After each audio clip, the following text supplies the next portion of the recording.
Well, a few weeks ago, Dilbert creator Scott Adams came out and he made a rant, and we covered it on our African Diaspora News channel. And we played that clip where he was saying basically he don't want to live around black people. He said you can't do nothing for him.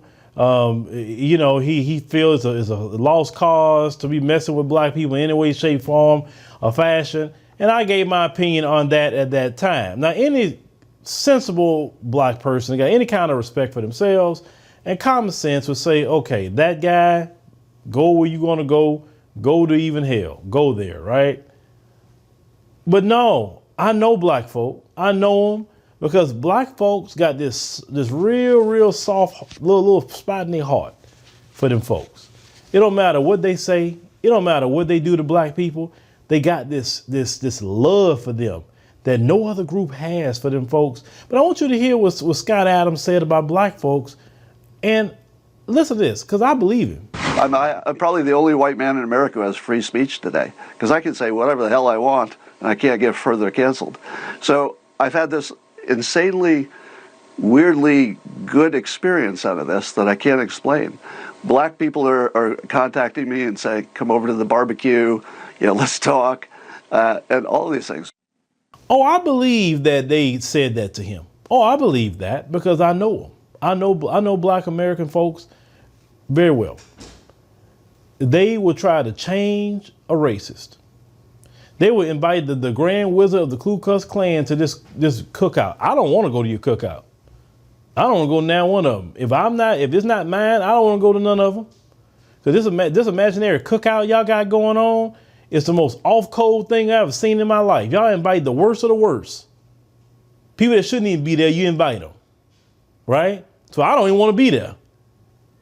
You invite agents, you invite outright racists and everything else to this so-called cookout. Like, what kind of gatekeeping are you doing? But black folk, like I say, ever since slavery, they have this, that Stockholm syndrome is real. So Stockholm syndrome is basically when a person that's in bondage, they fall in love with their captor. And that's what happened to black folk. Black folk have this little spot in their heart for the white supremacist. No matter how evil he has been to us, we still got a little spot in our heart to say, maybe he could change. Maybe I could pray for him. Maybe, one day by the sweet by and by, Jesus will just touch his heart and he'll just love us, the way we love him. I mean, a lot of black people in their heart have that. That's why when some of these white supremacists try to tell black people that you are racist, you're the real, I always think it's funny when they say black people are the real racist. It's kind of funny.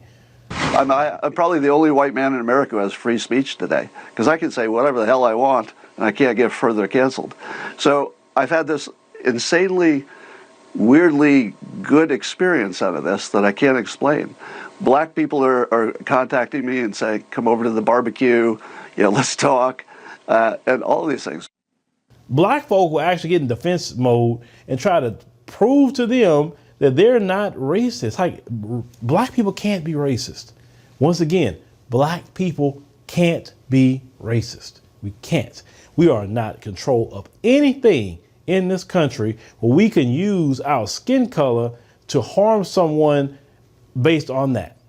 We cannot systemically harm no group of people that we choose because we don't like them because we're black. We control nothing. We own nothing. So black people can't be racist, but they can be racist because they control everything. And they can harm you based on their dislike and evil hatred for you as a black person. Now, could a black person be bigoted? Sure. Could you be prejudiced? Yes. But racist? Never. Can't be that. And they fall apart. You say, what do you mean? Yes, you can. No, we can't. When we give us control of something, and then we'll see if we act that. But see, we don't act that way. We don't even want to even treat you the way you treated us. Because in your rabbit mind, that's what you think about us all the time. Well, they're going to do to us what we did to them. That's your whole, because you see black people rise up when they have something like George Floyd or whatever, that's always in the back of your mind. You scared of that. If black folks wanted to do that, it'd have been done that a long time ago. So obviously they don't. They love you. They didn't want to leave some of you on the plantation. When they said you were free, some of them didn't want to leave the plantation. They wanted to stay right there with you. They said, Master, can I just stay and work for you? They said, no, you're free. You got to go. And some of the slaves were sad to leave the plantation. Sad. They wanted to stay a slave. People don't talk about that too much. But black folks in America got a love for people like him, Scott Adams.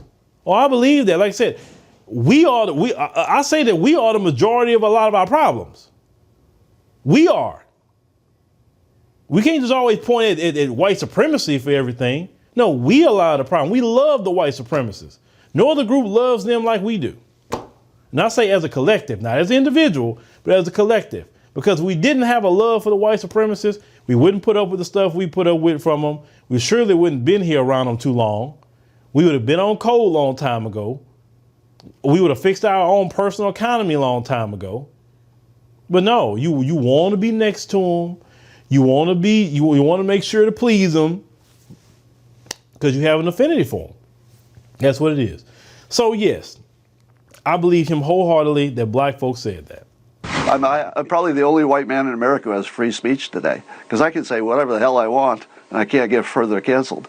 So I've had this insanely, weirdly good experience out of this that I can't explain. Black people are contacting me and saying, come over to the barbecue, let's talk, and all of these things.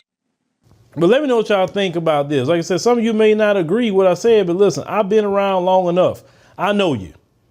And I believe everything that man said. You were invited, like I say, once again, the Grand Wizard of the Clan to your so-called cookout to hopefully reach out to him.